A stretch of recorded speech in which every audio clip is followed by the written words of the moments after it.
What is good, everybody? Welcome to the Gold Standard Show on the Gold Standard Podcast Network. I'm Rob Stats Guerrera. He's Levin Black. Levin, how are you?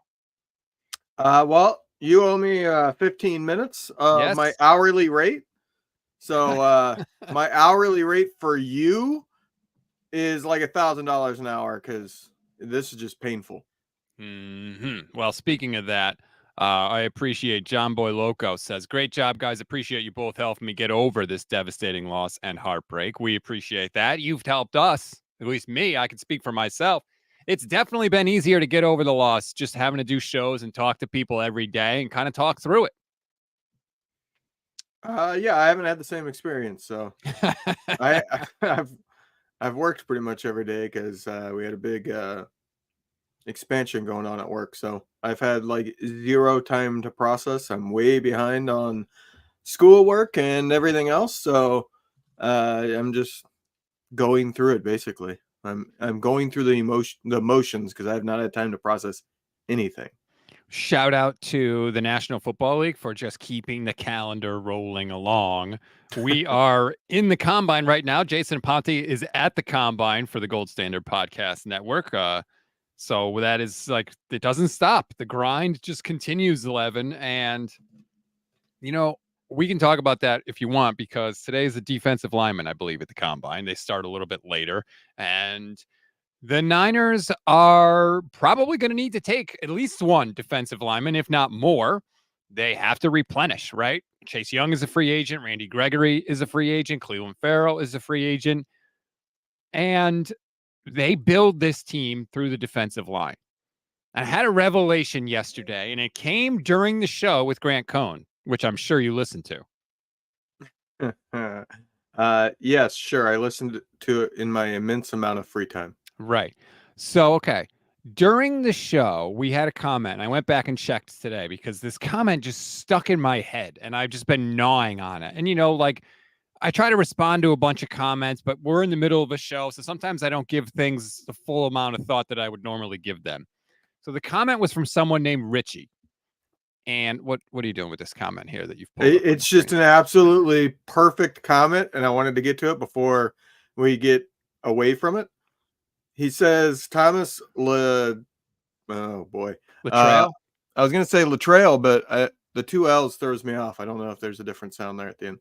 But he says I was watching Tin Cup last night, and Shanahan is Roy McAvoy, and that is a pretty good analogy.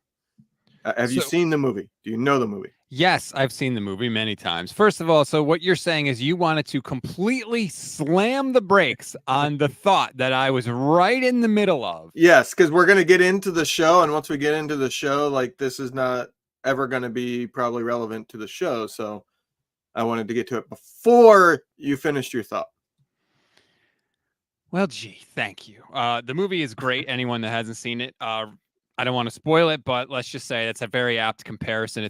No, Yeah. no, I'll spoil it. It's from the early '90s. We can spoil it. It's Okay. okay. Go He's ahead. a golfer who is about to win a big tournament, The U.S. and he Open. decides to go for the gusto and try to get over this water hazard.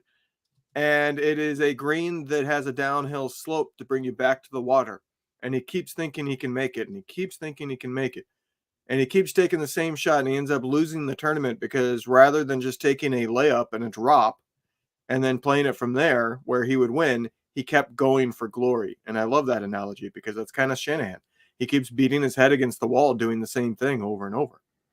Yeah, except Shanahan's problem is that he doesn't go for glory. He always Yeah. lays up, and he always gets beat by somebody that goes for glory and ends up pulling it off. Shanahan's always left on the sidelines, hoping the other guy hits it in the water. To a degree. I mean, he kept passing in the 28-3 game. That's why he gets criticism for that, because he decided to keep going for glory. He didn't like the lead. He didn't think it was enough. He was right. It's just the offense didn't work at that point. He never adjusted to the adjustments that Belichick made at halftime. So anyway, go see Tin Cup. It is a good movie. I do enjoy Kevin Costner. And I think Cheech and Chong are in, or is it just Cheech or Chong? I don't know who's Just who. Cheech. Just Just Cheech. Cheech. Cheech Marin. Yeah. So anyway, And I'm trying to remember the female's name. I can see her. Renee Russo. And Dustin Johnson. Great. So thanks for throwing the brakes on the show and completely You're welcome. derailing my thought.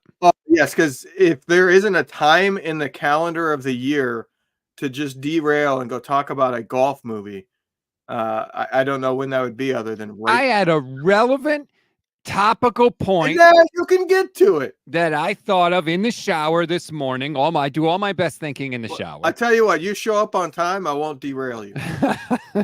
Hey, it's my company. On time is whenever I begin it. No, it's definitely not. So, the comment from Richie during the show with Grant yesterday about the 49ers core philosophy, and it's relevant again because the defensive linemen are going to combine today, and the Niners need defensive linemen.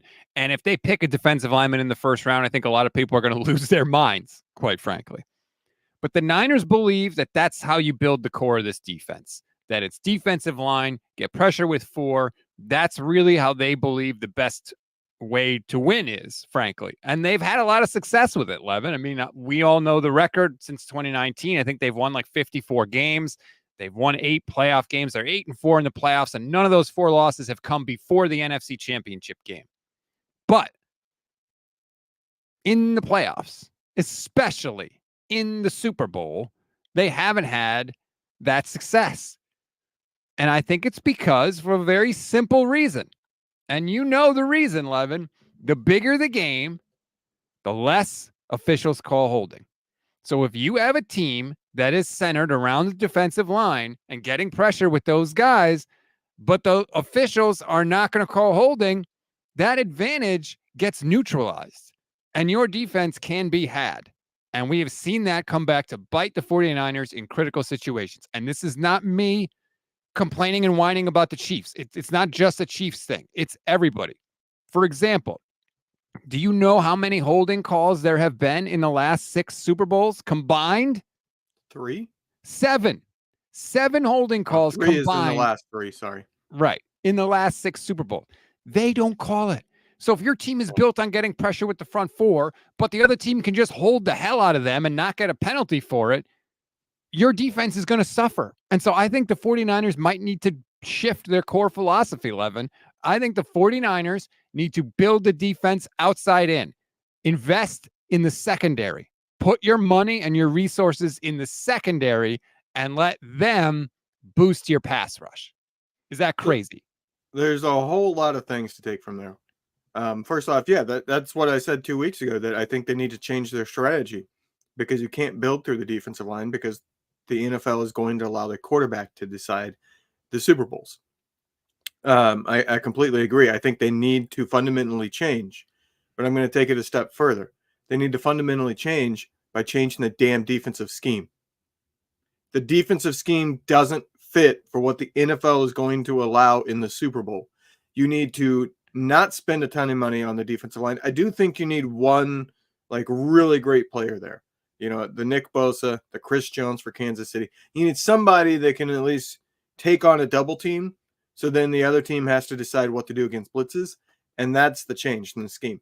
You need a Spags type defense where you're going to blitz and you're going to disguise it. And the Ravens run a similar thing. There's a reason why they're successful, but there's very few defensive coordinators that are capable of disguising things in that way consistently to where they don't get figured out at some point during the season. But that's what I want to see. Go away from trying to get the stars on the defensive line and go to building an offensive line that is dominant and then fill out your secondary with a bunch of money. You know, they have Fred Warner, and that's great. I personally don't think phenomenal linebackers is a requirement. It's more of that's the luxury aspect to me on defense. If you get great linebackers, great. If you don't, it's not that big of a thing. The Kansas City doesn't have the best of linebackers. They're decent. They're not great. They have weaknesses, but they're good enough because if your secondary and especially your outside corners can shut down the other wide receivers opposite of them, everything else comes in. You can blitz. You can sit back in coverage and nobody's going to get open because you don't have a corner getting beat one-on-one. That frees up your safeties to cover up any weaknesses when they go deep. Everything else becomes so much easier if the outside guys can shut them down. And I think they have one of them. They do not have two of them. And it's really hard to get. So I'm not really criticizing them. But what I would like to see overall strategy adjustment is I think they need to change the defensive scheme. And I think they need to go out and get a top corner in this draft in hopes of pairing him with Ward on the other outside, the drafted corner on the other outside. And when Lenore shifted inside as the slot, he was great in that role. I think he's okay outside, but when he became the slot guy, that's when he really started to stand out. And I think if you can draft the right guy, you're going to have two shutdown corners and one of the best slot corners in the league, and everything else takes care of itself. It's funny because I feel like the Niners have done the hard part, right? They've found the pass rusher in Nick Bosa. They have a linebacker, like you said, who's really good in coverage, the luxury part of it. They have a really good corner in Mooney Ward, who led the league in pass breakups this year. You know, maybe he's not like Darrelle Revis, but he's a really, really good number one corner who you can feel confident putting I think he him. struggles against small, speedy, like very quick wide receivers. That's his one weakness. Okay, I don't know how to say this person's name. Tajucinator? I'll say that. Thank you, new YouTube channel member. We appreciate it. I'm sorry if I butchered your name. Throw it in the chat and I'll get it right. For anybody that wants to be a YouTube channel member, please do. It's less than $3 a month. Support the channel. You get custom emojis, you get membership badges, you get priority comment response. There are not many teams out there that have two really good cornerbacks. Like, I don't know that anybody does, really. Maybe the Chiefs this year. The Ravens, maybe. That's probably it. It's really hard to get to really good corners, but I agree with you. If you're not going to take an offensive lineman in the first round, let's say they're all gone, whatever. To me, I agree with moving up, but I think you move up to get a corner. You don't move up to get a defensive lineman. And it's not because the defensive linemen aren't good. It's because of what we talked about. I feel like you got to build this defense around the secondary because it'll just be the reverse of what it has been. The plan for the 49ers was get pressure with the front four quickly, and that will take the pressure off of the secondary. That'll make life easier for the secondary. You need to reverse it.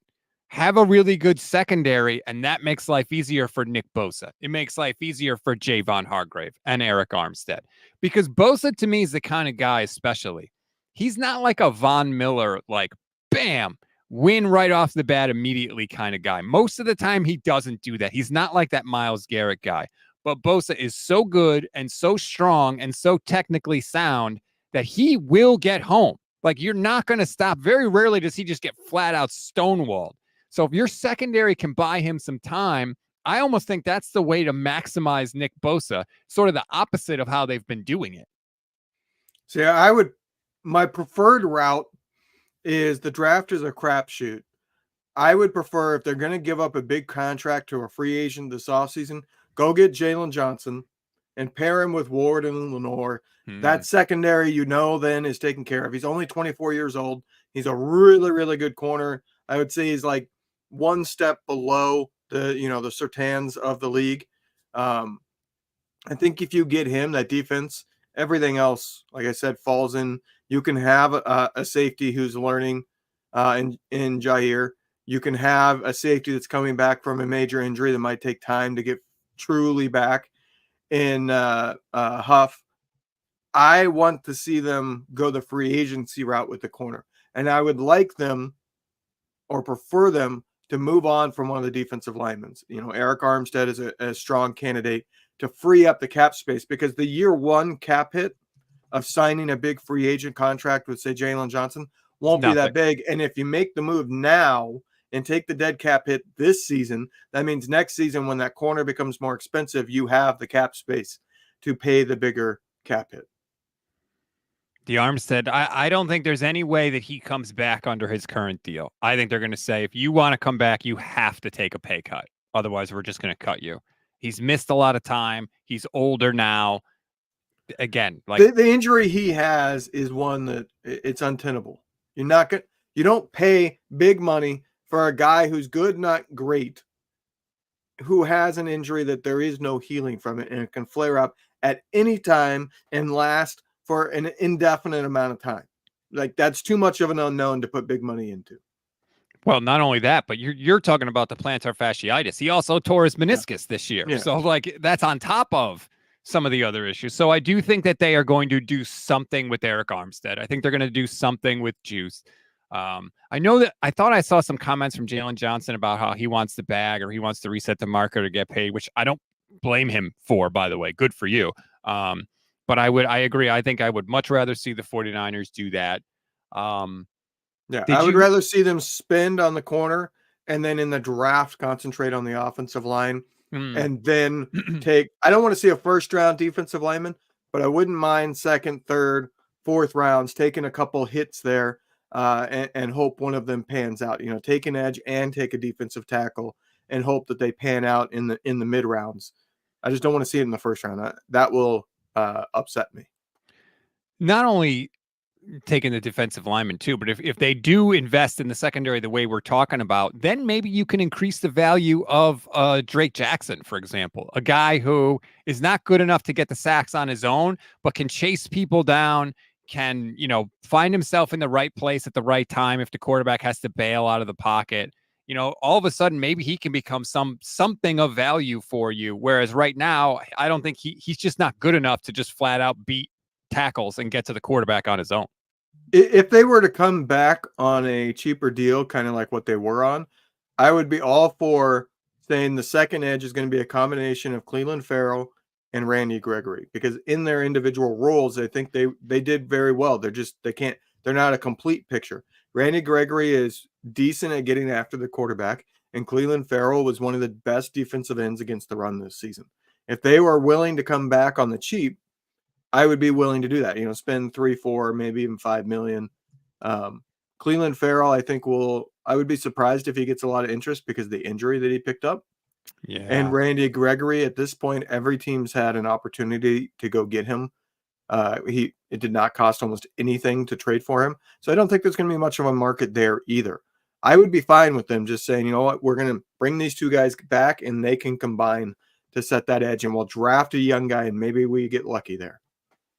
I want to get back to this conversation really quickly, but I saw this super chat and I want to Daz. How dare you derail 0187. us? No, I'm not. Look, this is somebody that's paying money. Okay. You get a little more leeway when you pay money. Daza says there seems to be lots of talk about the defensive coordinator and the defense, but the games we struggled, it was the offense that stalled or didn't perform. For the most part, I agree with you. For the most part, I went through it yesterday with Grant. When you just go through the Niners schedule last year and read the opponent point totals, it's like 19, 17, 15, 3, 23. It's always really good. There was one game against Cincinnati where the defense really just got absolutely cooked. I think since he scored like 31. But other than that, like the defense did their job for the year. You don't end up third in the league in points allowed if you don't. It was the offense that kind of, we saw it a lot of times, did stall out. Yeah, I think the reason why there isn't more talk about offense is because what do? You got great wide receivers, you got a great running back, you got a great tight end, you got the quarterback. The only thing that anybody ever talks about is the offensive line and Kyle Shanahan's play calling. Those have gotten talked about. The reason why you don't hear a lot of talk about fixing anything offensively is because they're kind of already known. Kyle needs to be a little bit better at being aggressive and changing his scheme quickly, not waiting till halftime, right? And then you just need to fix the offensive line. Those are things that everybody agrees on. So nobody's arguing about it, so it doesn't get talked about as much. It's the defense and where to address, whether to change the scheme, who becomes the defensive coordinator. Those are all the unknowns, and there are avenues that you can go down with opinions that are logical. There's multiple ways you can go and have a logical argument to be made. And also the offense was really, really good last year too. So it's, you know, yes, they have their problems, but they were also really, really good on the whole. But like Daza, I think is saying, and like a lot of people would say, there were just points in games where it was just like unbelievable how you would get nothing out of them. Going back to something that came up on the show with Grant yesterday, Mike Silver has an article in the San Francisco Chronicle that like just pumped me up for the offseason. And I thought it was really telling what he was saying because, again, Mike Silver's super connected to the 49ers. He's known Kyle Shanahan since Kyle was 15 years old. He's covered John Lynch as a player. Mike Silver covered the Niners during the glory years. He's close with Mike Shanahan as well. Did you see the article? I'm assuming you haven't because I know you've been busy. I did not see his article. I saw your article that you're showing now on the screen. Okay, well, there you go. That's good because it has a lot of quotes in there. You should go check it out at our website, goldstandardniners.com. Not now, Levin. This is our time. There you go. Silver wrote that he thinks the Niners are going to be in play for big moves. He says that Shanahan and Lynch are going to come out swinging, something that could lead to aggressive moves in the draft and free agency and result in potential trades. And he mentions Brock Purdy's cheap rookie deal is still in play, and so that lets them be aggressive. Okay, that is cool. The more telling part to me is this second part from Silver, where he talks about tough decisions may be coming, possibly involving productive veterans who played a big role in the franchise's recent run of success. Sometimes elite football players fall off quickly and precipitously. If the coach and the GM believe that applies to any of these players or to younger but well-worn stars like Deebo, CMC, or Greenlaw, they need to act accordingly and try and find something better. That to me is telling. That to me says that Shanahan and Lynch are looking at this team and they are not liking certain things that they are seeing, and that they could make some big moves in terms of moving off of people. Does that surprise you? Does that jump out at you? Do you think it's a bunch of nothing? What's your reaction? I think it's what everybody's been saying. I mean, we both have been saying that going to the very start of the season. Now, whether or not Silver is just saying what he thinks is logical or if he actually has inside info, that's what we don't know. Because sometimes he has inside info, sometimes he doesn't, and we never know which one it is because he doesn't, say it. An anonymous source told me all that often. I do think that there should be some changes, and I hope that they are. We've talked about Deebo, Armstead, Juice. I think the Greenlaw one is I can't see them releasing him because it's a weird situation. He has 1 year left on his deal, and the chances of him being back and being good next year are slim to none.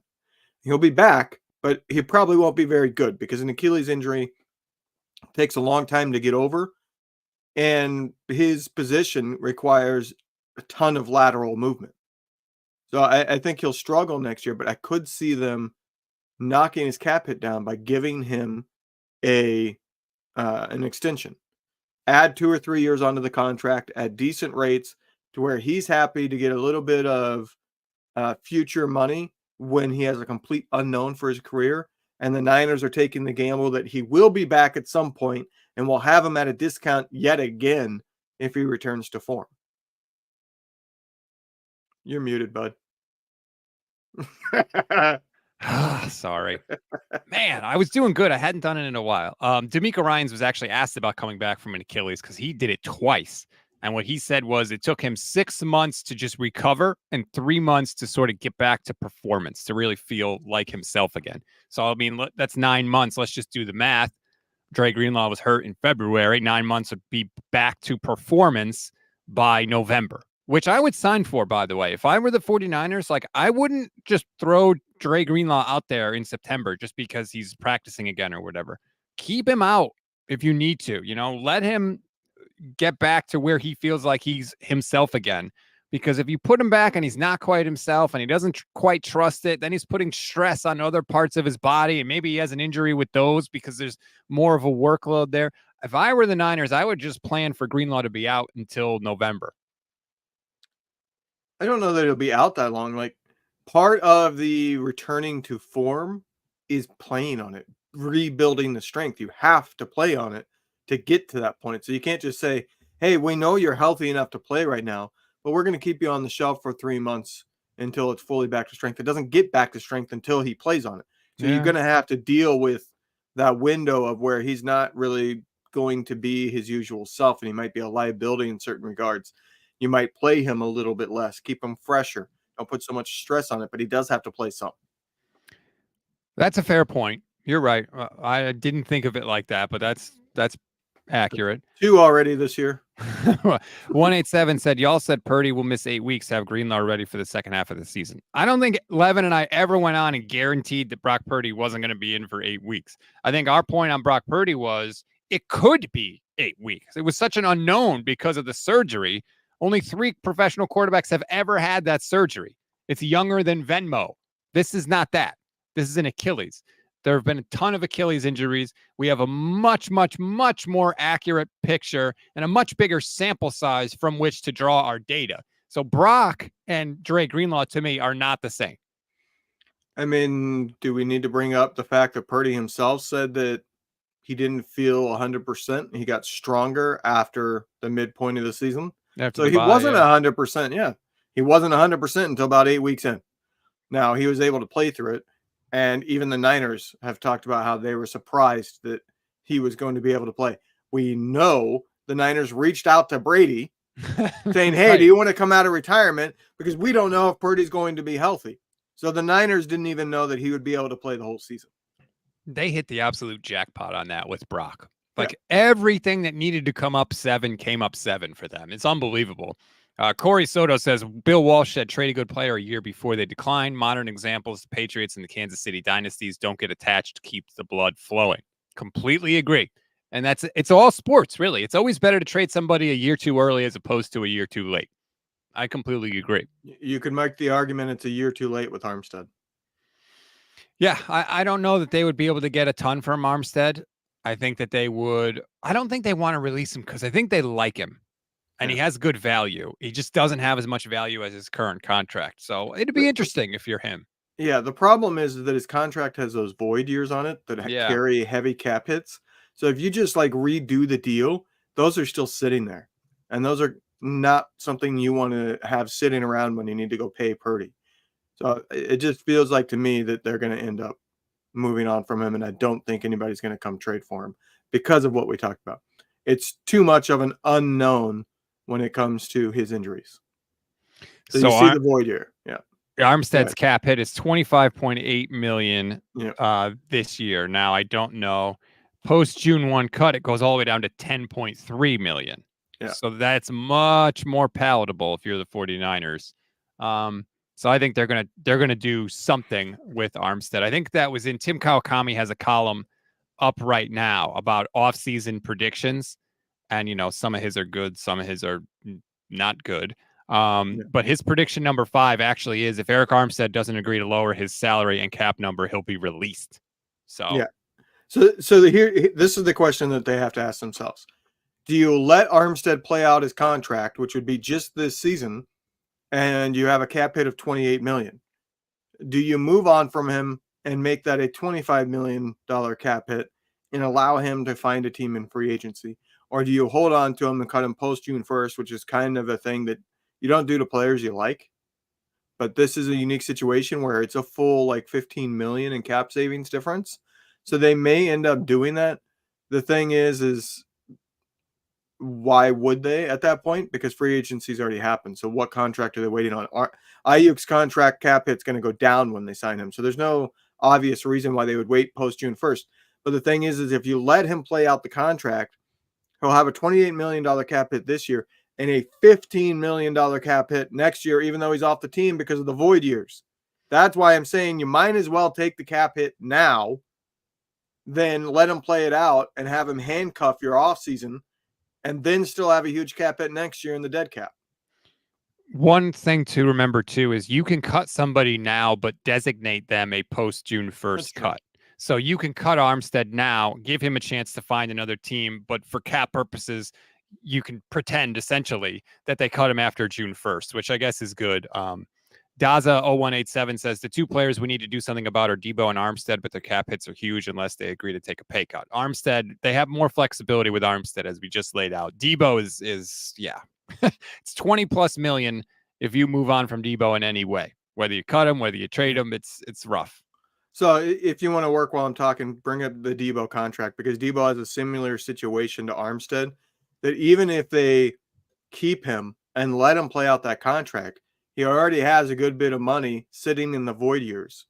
Thus, you're going to have a huge cap hit even if you hold on to him when he leaves. It doesn't make any sense to me. So you can see the void year. It's on the screen now in 2026. If you let him play out this contract, you're saying, all right, we're going to have a cap hit of 28.6 this year, a cap hit of 24.2 next year, and a cap hit of 8.5 when he's gone from the team in 2 years as he hits age 30. Or we can cut him now, save $2 million on this year's cap hit, and have that entire dead cap gone next year in 2025 so that we can do something with that money. That's why I'm saying that they should move on from Deebo now, because if you keep him, you're saying I'm going to take 2 massive cap hit years where he's not what he once was, and then you're still going to have a decent dead cap hit in the void year. Just get it done with. Tear off the Band-Aid before Purdy's contract comes. Can you really just cut Deebo, though, and get nothing for him? I think they could find a trade for him. I think he is tradable. Now, I don't think you're going to get the return that most fans would want. I think most fans are delusional and think you can get a first-round pick for him. I think you would struggle to get a third or fourth-round pick for him because of the contract. Now, if you go back to it one last time, if you look, a lot of his cap hit is in the salary. So the acquiring team, when you look at the screen, he has a salary this upcoming season of 20.9 and a salary of 16.6. Those are what an acquiring team has to pay him. And to me, that's a little bit less than market value. And that's why I think a team would trade for him. They're just not going to trade a ton because those are pretty big cap hits. Essentially a 21 and a 16.5 million dollar cap hit is what the acquiring team would need. But if there's a team out there that really needs help offensively or has a young quarterback that they're unsure of, that they want like that easy offensive weapon and screens and stuff to help him come along, that's the type of team I would expect to come calling on a Deebo. You know, it's interesting because I think Justin Jefferson just said he wants like $30 million a year for his next deal. If you look at Deebo's cap number in terms of like elite wide receivers, it's below market value. But obviously, Justin Jefferson is a much better receiver than Deebo Samuel. Deebo has some limitations, so that does kind of, I think that's the reason for that. Deebo is not an elite wide receiver. Yeah, I agree. He's, you know what I realized the other day? Deebo is like an air fryer. He's the thing that nobody knew they wanted until they got exposed to it, right? Nobody knew they wanted a wide receiver that could also run like Deebo and take balls out of the backfield and run for 5 touchdowns a year. But then when he did it, everybody was like, oh my God, we got to get one of those. We got to draft the next Deebo. We got to look for the next Deebo. But in reality, like, we were fine before air fryers were a thing. You don't really need one. And that's kind of how I feel about Deebo Samuel now. It's just the hard part of him and why I argued over the last month. I think he handcuffs the offense because the thing is if you have him, your thoughts have to be, if we just get it in his hands, something amazing is going to happen. Right. And that's not a bad thought to have, but the problem is getting it in his hands because he can't get himself open. Right. He's not a good wide receiver. Yeah. So to me, it's essentially like, this is not a dead on analogy, but it's essentially like taking some of your greatest running backs in NFL history and saying, we're going to make you a wide receiver because all we had to do is get the ball in your hands and something's going to happen that's amazing because you got the ball in space. So it's like taking a Barry Sanders and throwing him outside. They're completely different in the way that they're unstoppable in the open field, with one being power and one being elusive. But that's essentially what I feel like Deebo is. He's a dominant player in space who can't get himself open. And that's what you would get if you took a running back and said, we're going to make you a wide receiver. Their route running wouldn't be good enough to get themselves open. So it's all up to scheme to get him the ball. Yeah, it's amazing to me how much his stock has fallen since then. And again, he didn't even have a bad year this year, right? I mean, he had, 12 touchdowns this year, over 1,000 yards from scrimmage, but there were limitations there. And in a big spot in the Super Bowl, when he got 11 targets, he only caught 3 passes, and it was frustrating. And I feel like a lot of 49er fans certainly would get rid of Deebo over Brandon Ayuk. I think that's pretty much universal at this point, if the contracts were equal. And I think a lot of people look at Deebo and they're just like, yes, you're great and you do great things, but we would be better served ultimately in the long run with another receiver that's more like Ayuk than more like Deebo. I think we would. To me, Deebo, people that are Niner fans, their mouth is watering because they saw an amazing season and they know what the potential is there. But I even made the argument at that time that this is a one-off because he had so many times that he turned a 5-yard pass into a 75-yard touchdown. That wasn't realistic to expect going forward, and that's why in every other season that he's had, he struggles to get 1,000 combined yards, and that includes the running yards. To me, that's not worth it. If you're getting paid big money, you better be truly dominant, and he's not. He can be taken out of the game completely if the other team says, we're going to concentrate on you. What are the other top offensive weapons like? Teams try to take Kelsey out of the game. You can't do it. Teams try to take Justin Jefferson out and double cover him. You can't do it. They're too good. They beat it no matter what. Deebo's not that type.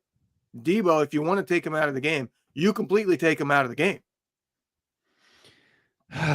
You're preaching to the choir, my friend. Corey Soto says, I have no attachments. Trade Brock, Deebo, BA, Bosa, etc. if you can get better. I agree. Okay. Yeah. If you can trade Brock for Justin Herbert, sure. Right. Of course. There's no realistic trade for Brock, but the other ones, there are potential trades that might make sense that are out there. I think Bosa, they probably wouldn't even listen on, but the other two there, they certainly would. Well, that's why I wanted someone to ask Lynch, would you trade Brandon Ayuk and see if he goes the Bosa route and says no way, or if he gives the kind of general, will we trade anybody? I think they would trade him, but I think the offer would have to be really good. But I don't think it's a hell no, no matter what situation. There's like 3 of those players in like the whole league, basically. And I think Bosa is one of them. Well, let me put it this way.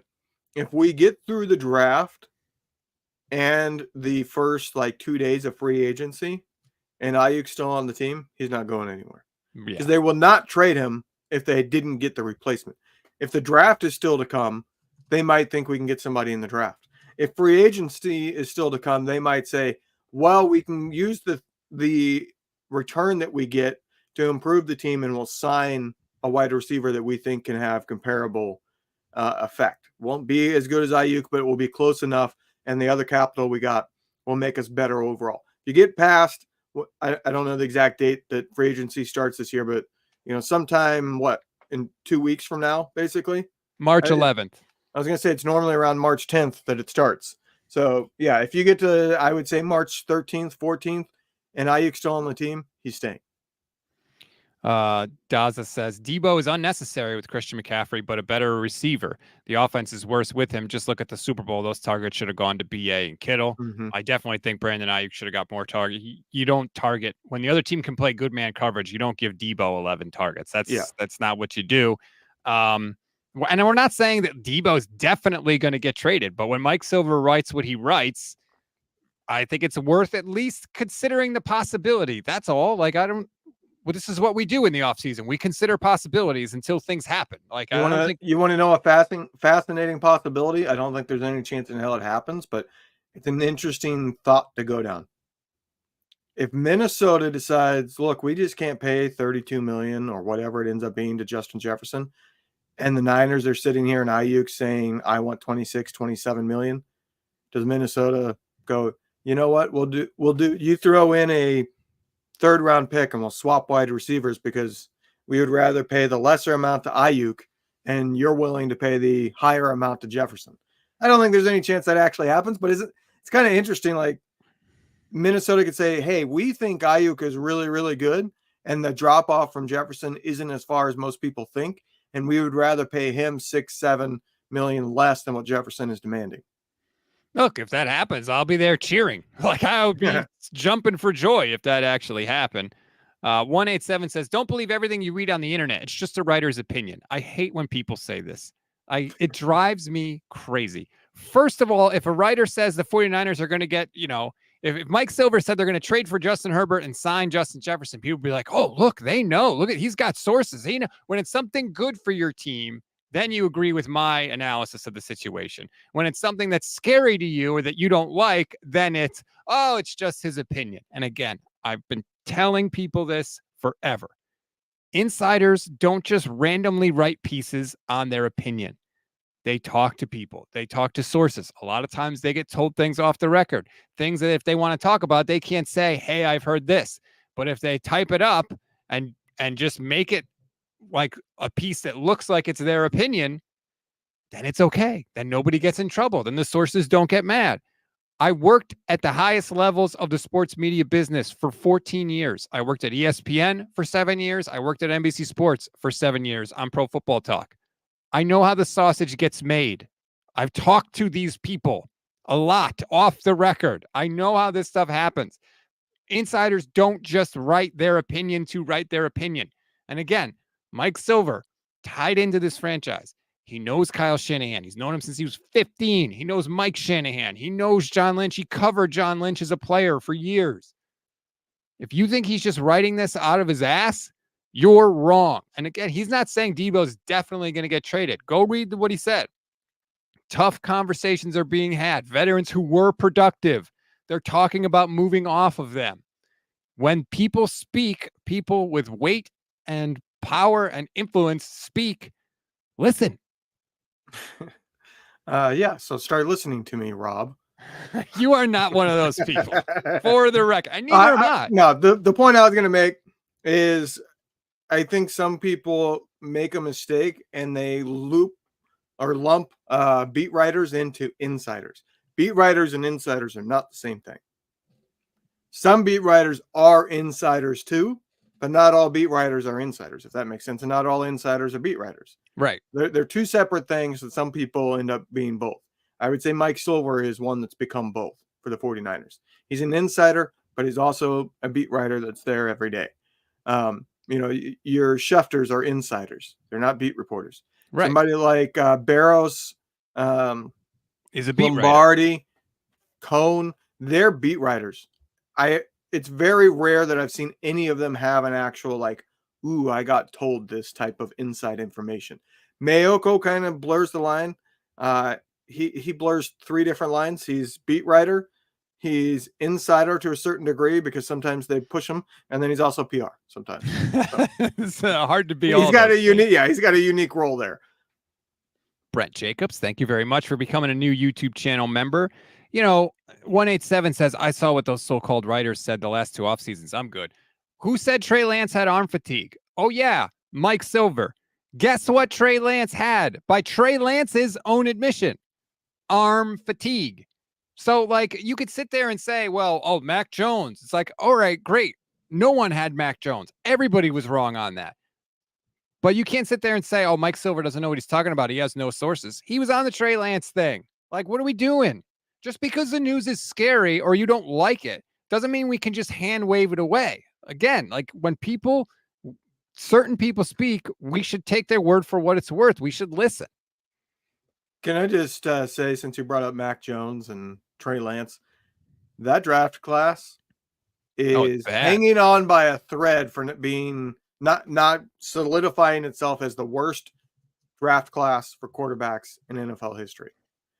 If Lawrence continues his downward trend that he had at the second half of this season, that's the worst draft class in history, unless Trey Lance somehow emerges. Because you have Trey Lance, who barely got any play, and he may never get another shot. You got Zach Wilson, who I would argue is every bit the bust that Ryan Leaf was as number 2 picks.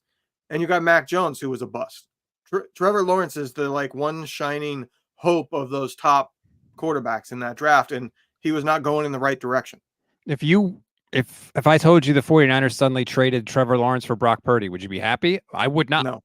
Right. No. I mean, and he's the best of the class. Trevor Lawrence, Zach Wilson, who literally his agent gave permission to seek a trade because they're so done with him.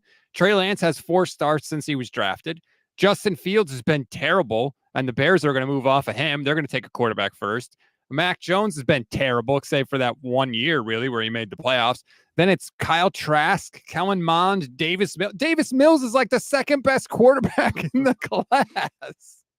You mentioned Fields. Michelle, I'm speaking to you here. Give it up. I agree. I heard you guys go back and forth a little bit. I think that was last week. My weeks have blended together. The last 3 weeks is just all one mess in my brain. But it was a recent episode that you guys kind of went back. No, he's not the second coming of Hurts. He's not. He's not a good enough passer. I agree. He's not good. I don't know why people don't want to say it.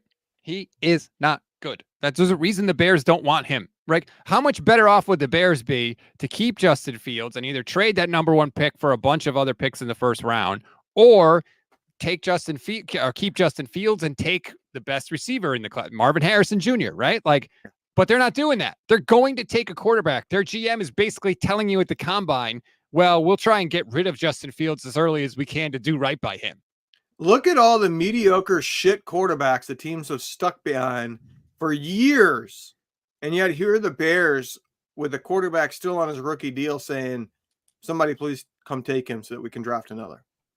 That's all you need to know. Teams don't give up on a quarterback that they think has a chance of panning out, period.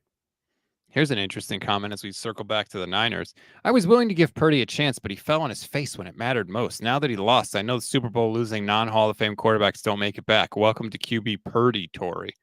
How did Purdy fall on his face? He led 3 drives in the fourth quarter and overtime of the Super Bowl that gave his team the lead. That's falling on his face?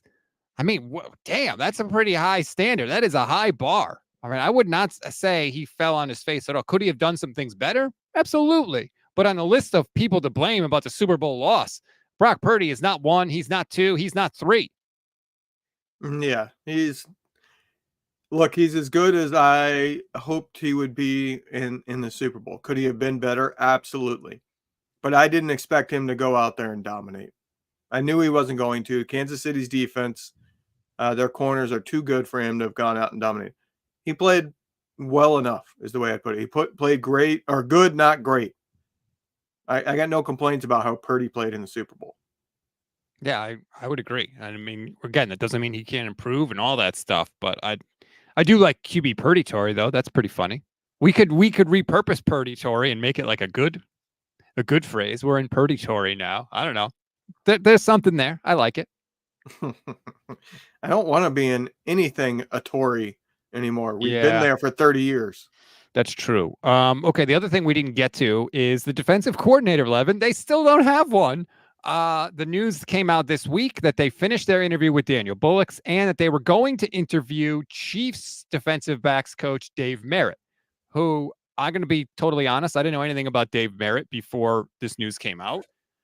So I did some digging, and I got to say, on paper, he seems to check a lot of the boxes the 49ers are interested in. 1, he was a former linebacker himself in the league, and he has experience coaching all 3 levels of the defense, defensive line, linebackers, and secondary. He's been with Steve Spagnuolo with the Giants, and he's been with Steve Spagnuolo with the Chiefs. The man has 5 Super Bowl rings, Levin. On paper, Dave Merritt looks like a pretty good candidate. On paper, and you said it, I'm going to flat out say it. That's all I got to go on with it. I'm not going to pretend to be an expert on other teams' defensive back coaches, right? Like, my knowledge does not go that far. There's like 300 plus coaches in the NFL. I don't know them all. I know the head coaches. I know a lot of the actual coordinators. I don't know a lot of the positional people until they get elevated. I agree with you that he checks a lot of boxes. I would be happy if they hired him.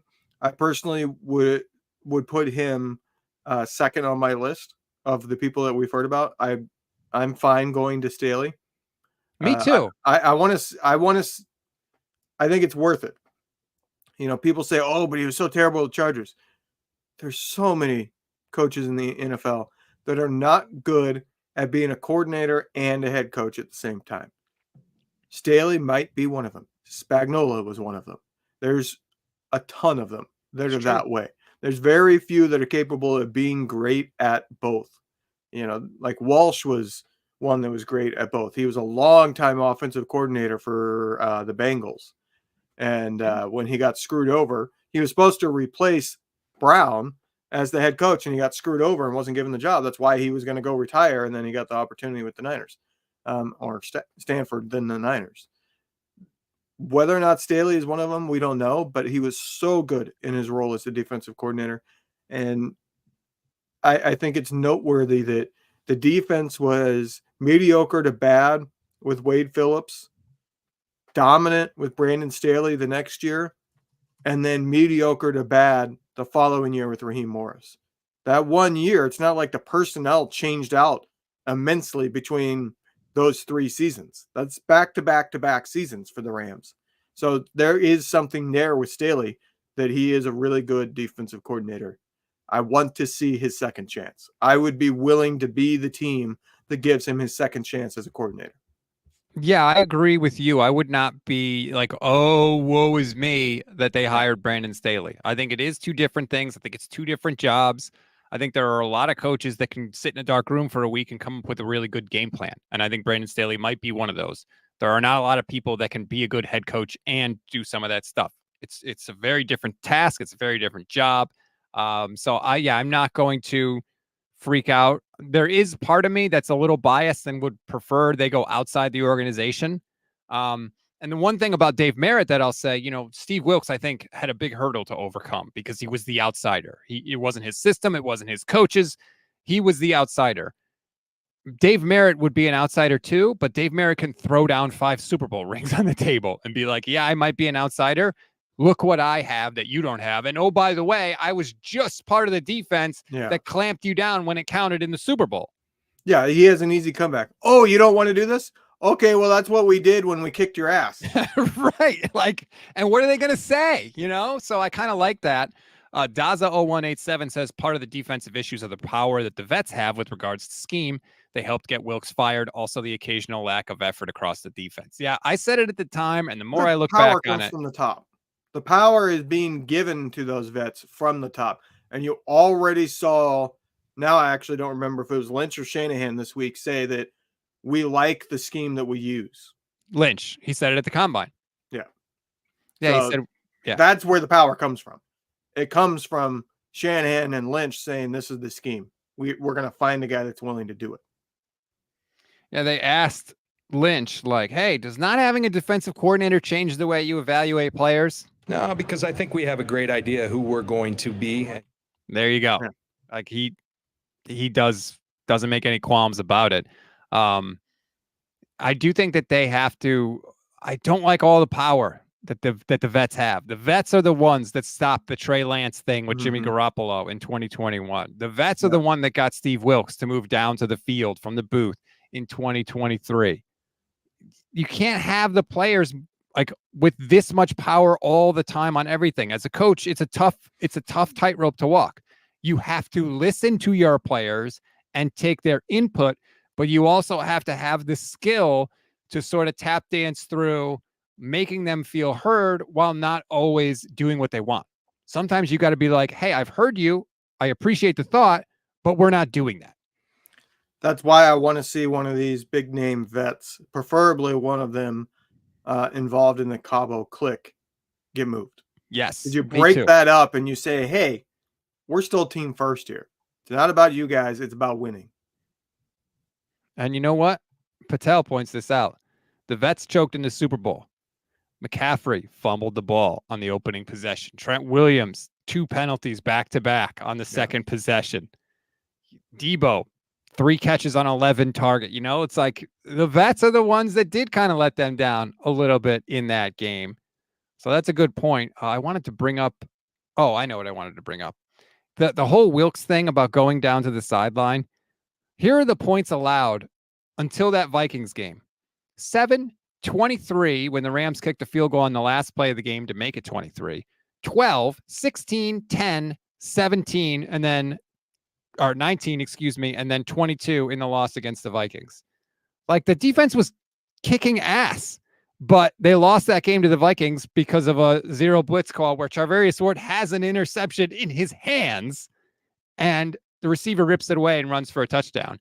I really feel like the vets had this outsider feeling with him all along, and they used that excuse to get him down on the field where they wanted him. We've had this conversation before. If you just look at the point totals, I think you get misled. If you watched the games, you saw the problems with Wilkes. The going and saying, hey, we're going to give you 10 yards of cushion when you need 5 yards on third down. That type of stuff is just stupid. And he did it consistently all season long. The talent on the defense covered up a lot of those issues. When you're running a defensive scheme that even the fans sitting on the couch going, what the hell is this? You're not doing a good job. You can look at the point totals, and by the point totals, you go, well, Wilkes couldn't have been that bad. What are you talking about? It's misleading. If you watched the games, you saw the problems. Yeah, I really feel like the problems were made bigger by, I think like the 49ers were almost looking for problems. So then when they happened, they were like, oh my God, see, this is why we need to do what I wanted to do all along. Even though you can complain about the yardage and stuff that Steve Wilkes allowed, what ultimately matters is points. And the Niners did not allow very many points last year. I mean, the cherry on top, the tiebreaker, however you want to put it, is the fact that Oliver was brought in because Wilkes thought he would be good. And he had lost his job before the season even started. Yeah. And now he's already gone. Yeah. I am not an athletic person anymore. They would have been better just saying, all right, Levin, you come, you stand in this spot, and you just like try to push anybody that comes in there and be willing to get lit up yourself. That would have been probably more effective than Oliver was. Man, I really wish I could have seen that. I wish we could have made that happen. I could just watch you get blasted on the field by NFL wide receivers all day long. Yeah. I mean, good news is I got a lot of cushion, so it breaks my falls. There you go. Oh man. So we wait. You know, you had said last week you thought that Friday we were going to get the Friday garbage dump and that we were going to get the internal announcement last week and they were going to kind of push it under the rug as the combine was starting. Another Friday is coming tomorrow, Levin. Now we've heard that Bullocks has completed his interview. We know Staley interviewed. We know Nick Sorensen interviewed. I don't know if they've actually completed the interview with Dave Merritt, but certainly that's coming up. He's probably at the combine right now, so maybe they were able to do that in Indianapolis. Certainly had the opportunity. Friday news dump. You think it's coming? Well, if I can get comments keep flying in. Jason Tillman says Levin was just a week off on the announcement. It's probably happening tomorrow. I don't think he's wrong. I am shocked that they got into the combine without a defensive coordinator.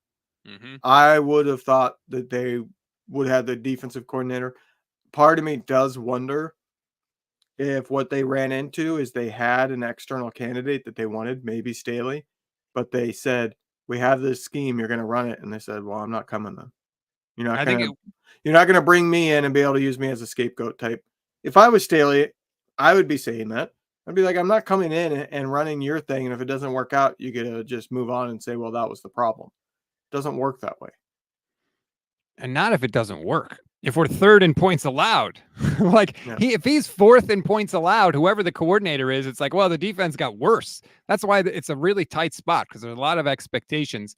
The scuttlebutt around the combine, according to Matt Barrows and others, was that they wanted Ulbrich, that Jeff Ulbrich from the Jets, former Niners linebacker, is the guy they wanted. And that the reason it's taken so long is because they're trying to get the Jets to agree because the Jets don't have to let him out of the job. Yeah. He's under contract with the Jets. They don't have to let him go, especially not for a lateral move, which this would be. So I think that they were trying to work that out, and it looks like that's off the table now because Robert Saleh is probably like, I don't blame him. Saleh saying, hey, my job's on the line. Get the hell out of here. Well, that's the last thing, Levin. So if you're the Niners, do you give the job to Nick Sorensen this year and say, when Robert Saleh gets fired, we either hire Ulbrich, the guy we wanted, or we hire Saleh again? Yeah. That thought has crossed my mind. I'll put it that way. That they could be going with somebody internal with the underhanded agreement that, hey, if one of these two guys comes available, we would want you to step back.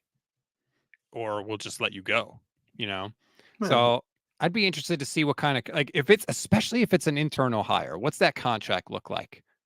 Do they announce the terms of the contract? Maybe it's a 1-year deal, and then they just say, hey, well, that's not how it works. Defensive coordinator deals, like we never got details on Wilkes' contract. Yeah. We never know the contracts of coordinators. We don't. That's never a thing that's pushed out there. So I actually don't know if we ever heard about anything about Wilkes' salary or what the contract was. No, we didn't. Or anything. Like, that's the type of thing I pay attention to, and coordinator salaries are not announced unless there's been very few times in history where like it's a really, really big name and they announce, oh, well, yeah, we're paying this guy, because then it makes the team look good. Yeah. I don't know. I don't know what his I don't know what the contract was. Yeah, maybe they're not paying him. I mean, coaching salaries don't count against the salary cap anyway. So Yeah, actually, the head coaching salaries don't have to be announced either. Those right. normally come from some insider getting it, and then everybody just goes with it. They're not all. There have been a few times when I can't remember what coach it was. I want to say it was probably 10 years ago. I'm getting old, so it could have been 15. Where he was fired, and somebody said something. Somebody asked a question about how like they paid a lot of money for you to not succeed or something like that, and he said something along the lines of, "I wasn't paid what you guys thought." Mm. Because those don't have to be public. Ever since it had to be public actually that means it wasn't that long ago. It had to be public when they were what the nonprofit or whatever it was, where they were under the purview of Congress and all that stuff, and the NFL gave up that designation so that they could become a private organization and keep all that shit under wraps. I think that was Goodell's salary that you're talking about had to be public. I don't think it had applied to coaches. So if you fall under that, all senior, I think the way the law is written, it's like all senior employees must have their salaries public, and that included coaches. So there were ways to go find it. It wasn't easy to go find, but there was ways to go find their salaries. Now they don't have to say shit. The thought is that basically they depress the coaching salaries. The owners do artificially. They don't pay them like top market deals, and then they use their other companies, the LLCs and stuff like that, to funnel money to the coaches. And so like no one ever really knows for sure how much coaches are getting paid. I mean, the whole thing is just so shady. Like, just friggin' come on. Anyway, all right, that's going to do it for this edition of the show. Please rate, review, and follow the Gold Standard Podcast Network. Like and subscribe to the YouTube channel, please. We're live every single weekday for you. If you click the bell, you'll get notified when that happens so you don't miss a show. Do you have any exciting things happening this weekend, Levin? Anything at all? You're just going to be a lump. I got today and tomorrow off. Hey! That's extremely exciting after working essentially 3 weeks straight. So that my weekend will be at work, though. I work Saturday, Sunday. I'm going to Disney on Ice tomorrow, though. So nice. Favorite Disney character? Go.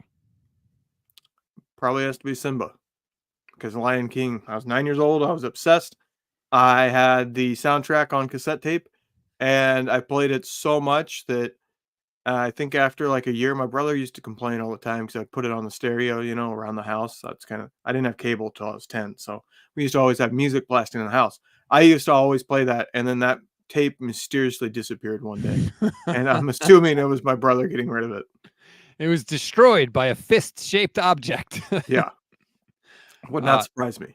Wrong answer, by the way. The answer is the genie. But anyway, we'll let it slide. Enjoy the rest of your Thursday, everybody. That's the funniest character. Yeah, as opposed to Simba's deep emotional, Well, I know, but that's just my favorite movie. So off the top of my head, there probably are characters that I would say, like, actually, now that I'm thinking about, Robin Hood might be my favorite. I loved that movie as a kid, and I picked up certain mannerisms from him as a kid. Stealing from rich people and giving to poor people? Yes, and I'm just foxy. So okay. Goodbye, everybody.